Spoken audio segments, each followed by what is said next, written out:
Hi, this is Bud from the Bud Rebel Show, and we have a special guest tonight. We have a gentleman named Luke Rathborne, who is an American musician from Maine, and we're happy to have you on, Luke. And we were looking forward to discuss all these exciting things in music and everything else. But before we get to that, I know it's COVID, so I want to know: are you okay with me doing the interview with the mask on? I mean, is that mask on? It's okay to do it with the mask off. Okay, just making sure. If you I know want. because I got the face and everything. Look, I see you got the nose. If you're out to do it that way, let me know. Let's just make sure. Okay. Yeah. You're safe. You feel safe. Okay, great. I got to be COVID sensitive. You know what I'm saying? And then I say 2 masks. I don't know. Anyway, let's get to the serious question. Sure. Shake Shack or Five Guys? I like Shake Shack. I guess Shake Shack's available more places now. I remember in New York in Madison Square Garden waiting for Shake Shack for or not Madison Square Park. You'd have to wait like 25 minutes to get a Shake Shack burger. So it's kind of cool to just be able to get one right away, you know? It's very funny because they just opened up Shake Shack in my town right here, and we waited 25 minutes to get the burger. Really? It hasn't changed too much. And Well, I'm sure that line, come back in a week and there'll be no line, I'm sure. It's exactly. Everyone's just very excited when something new comes in the market. It is really good. And I'm sure that's with music too. When people come out, oh, there's a new star, a new, wow, excitement in the air, right? That's what happens. Yeah. Yeah, I think so. And then they go on tour later on and there's maybe less people, but some people just grow and grow and grow, Yeah. By the way, before I get to your talents, you watched the Super Bowl yesterday. What do you think? Oh yeah, I watched it. I ducked in and out because I didn't have CBS, so I watched like part of the game and then I watched part of the halftime show. And what do you think of the artists of the halftime show? Have you watched a lot of Super Bowls? What do you, as a musician, how do you think perform versus, let's say, Bruno Mars or Michael? I don't know how far back you go. I saw half that halftime show. That's enough. And I've seen the Prince one was amazing, obviously. Oh, and I think everybody's comparing it to the Prince one because Prince is like the gold standard halftime show, and that Prince one is amazing. I thought that the Weeknd halftime show, I like when the camera got really close to him and he was in the Hall of Mirrors. I got a little sick myself. I got a little nauseous then. Yeah, well, I liked how they went and did that kind of risky maneuver with the cameras like that. I'd maybe never seen that at a halftime show, but I didn't see the whole thing. And then also I thought it was interesting that he had he's been covering his face in bandages for the past couple years or past year, and then pretending he had these cuts and stuff at award shows. So I guess on this halftime show he actually had prosthetics on his face. So basically, if you've been watching him for the past year, he's been doing a story and now he has this plastic surgery. And I was thinking about that. I was like, I wonder what people who don't know that backstory and the whole concept, it must just look so weird. They must just be looking and being probably 75% of people who watched it are just like, does that guy have prosthetics on or something? You know what I mean? I didn't know anything about his backstory, honestly. Yeah, no, they were doing an art concept there. And so he had prosthetics on to look like basically his character had gone through plastic surgery, and it's in his music videos to look different. And it's commenting on, the Kardashians or something like that, And so when you see him in the Super Bowl performance, he has prosthetics on. He doesn't really look like that. It's pretty crazy. I mean, but again, I didn't see the whole thing just because I was watching it on my phone and I got kind of, it's hard to watch something on your phone sometimes. Yes, it is, definitely. Now, Luke, if you got the chance, they called you up, they said, you got the Super Bowl next year. Would you jump to the chance? And how would you do it? Would you do it the same thing? How would you do this whole big performance? What would you put into it? I think that I would get guests or something, I would want to, is that a music watching the Prince one? The Prince one was great just because you can tell it's his live show, but he Right. translated it over really well to that setting. So that was great. I'm just gonna grab my charger really quick. Yeah, no problem. I mean, a lot of the artists, they say lip sync now for the Super Bowl. That's been a lot of that's been going on a lot more. Yeah, I was kind of wondering with the weekend, like is he lip syncing there? Sorry, I'm getting kind of close. Um, I think he was really singing. Right. But I think, you know, a lot of times they mix it in, they get a backtrack behind it and you know, they kind of do some kind of technical stuff. I I mean, thought that maybe he was getting tuned a little bit, like a Mhm. little bit of auto tune or something like that. It doesn't really matter for his music. His music sounds kind of like it doesn't hurt the music, you know. It sounds like you would expect it to be like that, you know. As a musician, have you done lip syncing in any of these performances, or are you always singing live when you perform? No, I've never done that. I think that I know, like, for instance, like when people go on that, well, they used to when they went on Top of the Pops in England, that they would make you lip sync or at least play to a track because the show didn't have the ability to let you set up your stuff because they had so many people performing each night. So there's actually kind of cool performance of Nirvana doing "Smells Like Teen Spirit," and they're just clearly they're making a joke of it because they're being told to pretend to play the instruments and they're acting really funny, like drummers hitting stuff all over. And Kurt Cobain's like changing all the lyrics to the song to be this really silly, and he's singing in a really deep voice. So, So I thought that that was funny. That's what that makes me think of when you mentioned that.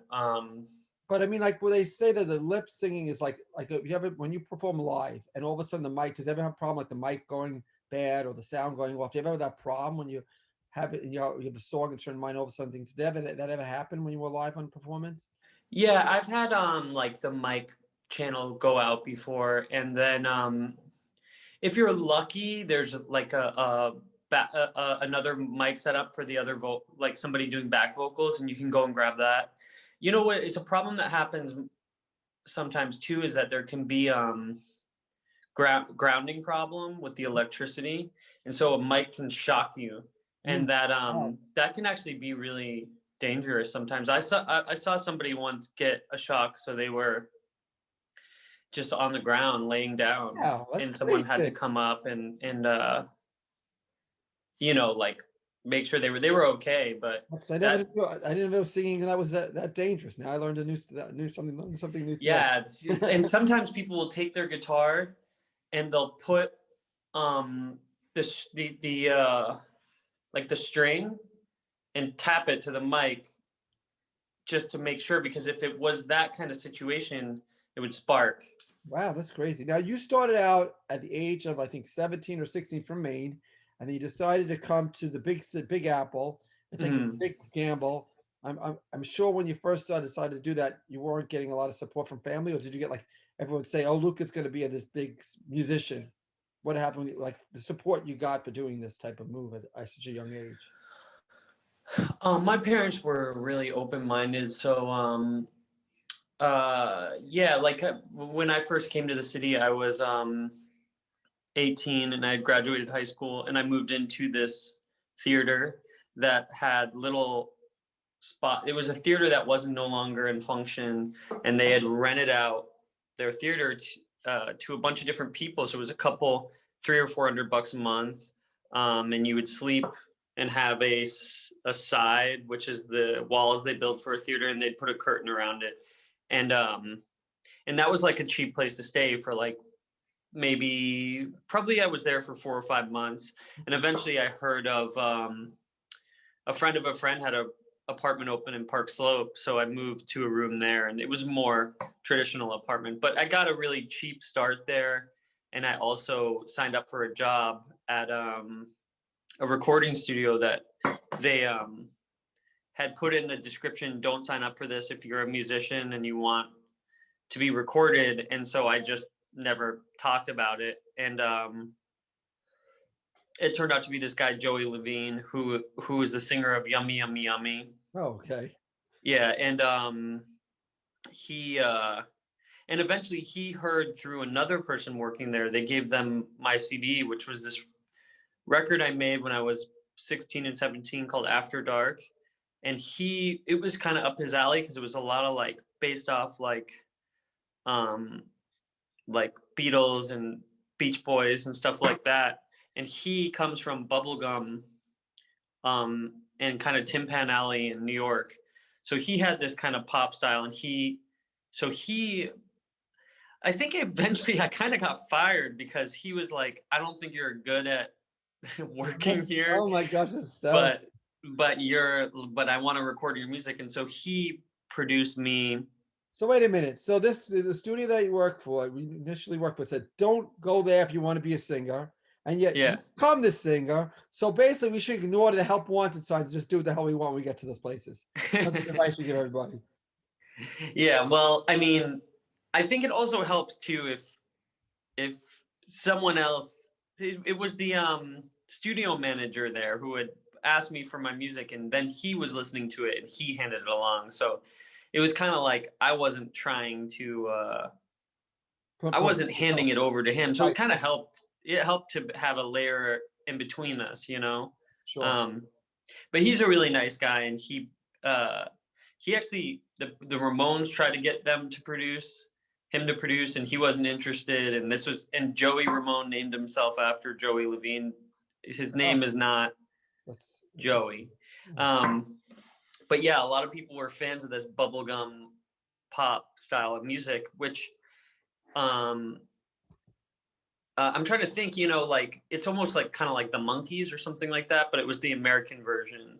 now, So let me ask you a question. When you go on yeah, tour, all these wild tours that I know the 80s, I think they changed a little bit. Are they still as yeah. wild as they used to be? Do people go crazy? The band's just like you have a lot of No, stuff I to don't think do. so because I think that, I was just thinking about that the other day. I was looking at Motley Crue.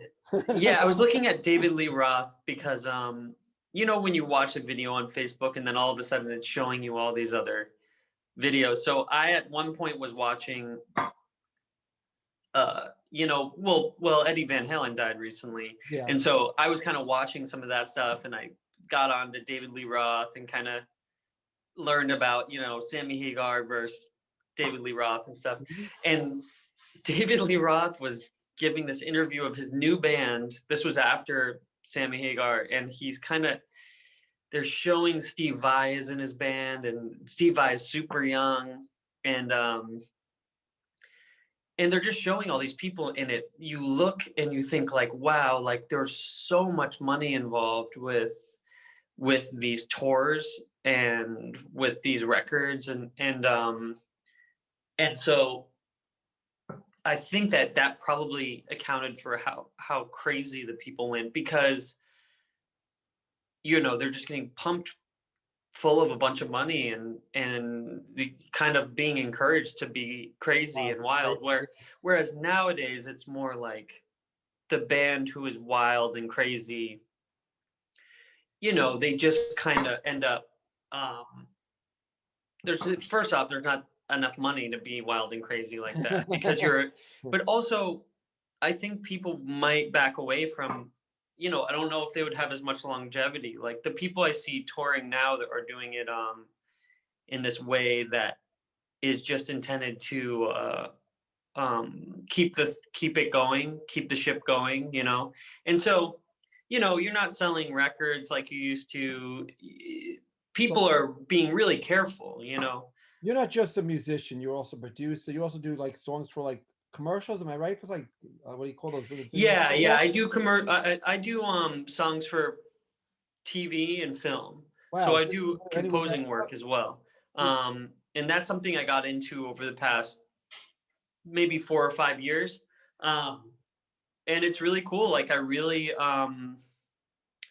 enjoy doing that because, in some ways, um, touring can be really physically difficult, like for sure. what you wouldn't think it would be, Well, you because a lot of went times you're just sitting in a car.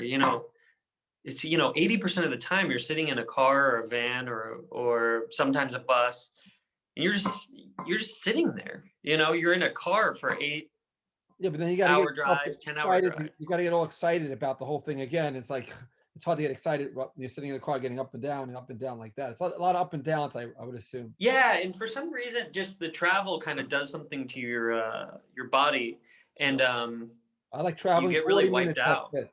40 minutes in a car. That's it. I'm wiped out. So I'm not Yeah, touring. I'm not touring but with you. something interesting happens where and I maintain this ability.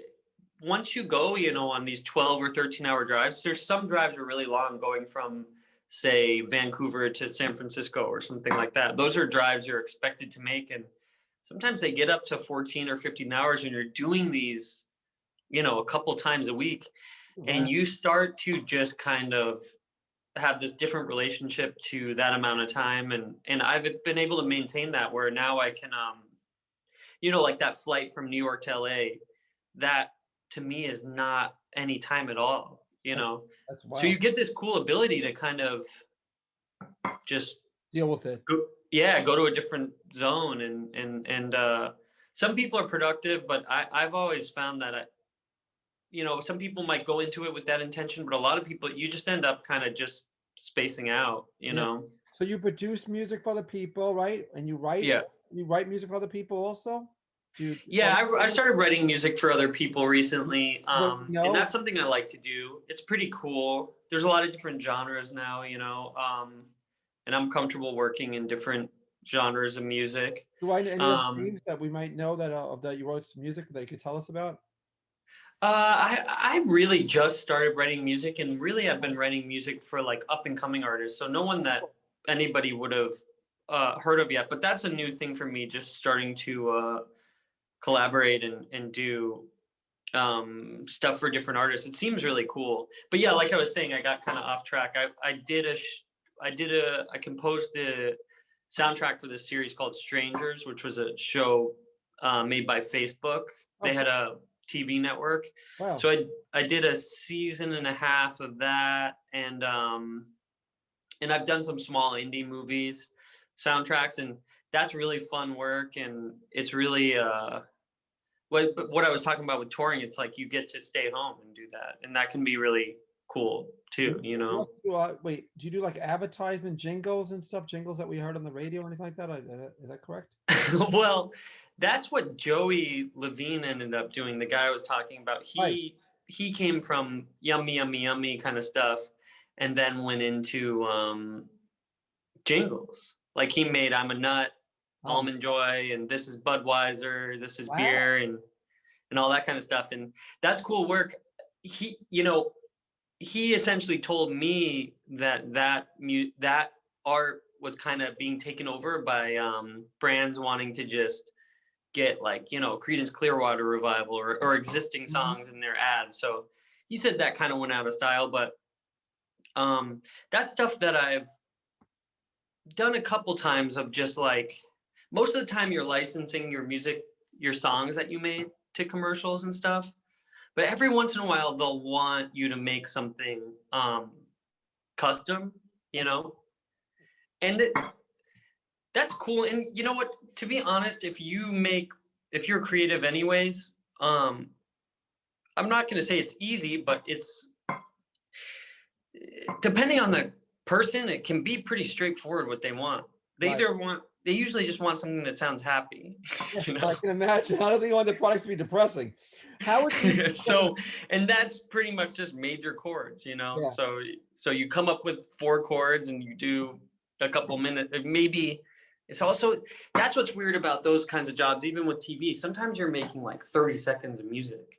Wow. So yeah. So that could be weird too if you're used to making songs, You have to kind of. You're watching the show. You're watching it. If you watch a show and then you hear your music in the background, but people don't notice it's your music, but you notice your music. But it puts everybody in the mood. The music's such an important element to film, the video. People don't realize it's in the background, but it brings you to that whole emotional state, And that's what the artists don't get the credit for. It's a shame sometimes. Well, it's really cool too when something gets into a show and has an important moment in it. I had this song called "You Let Me In," and it was in a show called The Sinner.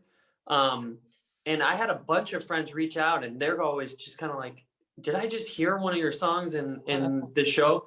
And I watched it. It was it was really cool, like where it ended up in the show, and it was only a little bit, but Right.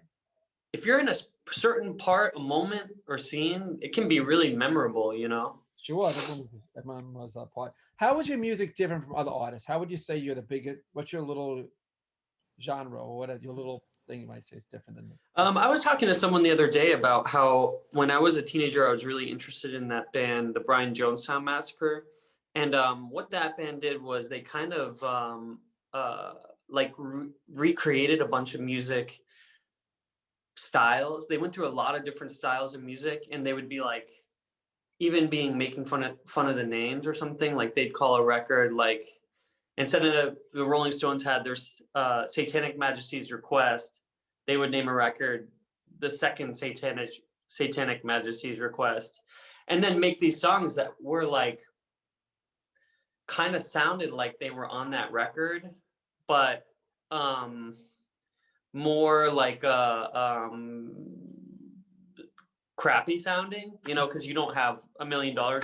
But what I took from that band and thought was really interesting, where it was like you can kind of do an homage to different artists, and you can do it really seriously. So even the song that I came out with recently, like it really sounds a lot like Tom Petty, but to a point where it's just like, this is weird how much it sounds like it. And I like that about that band, where they were kind of it was almost like a punk thing, where they really didn't care about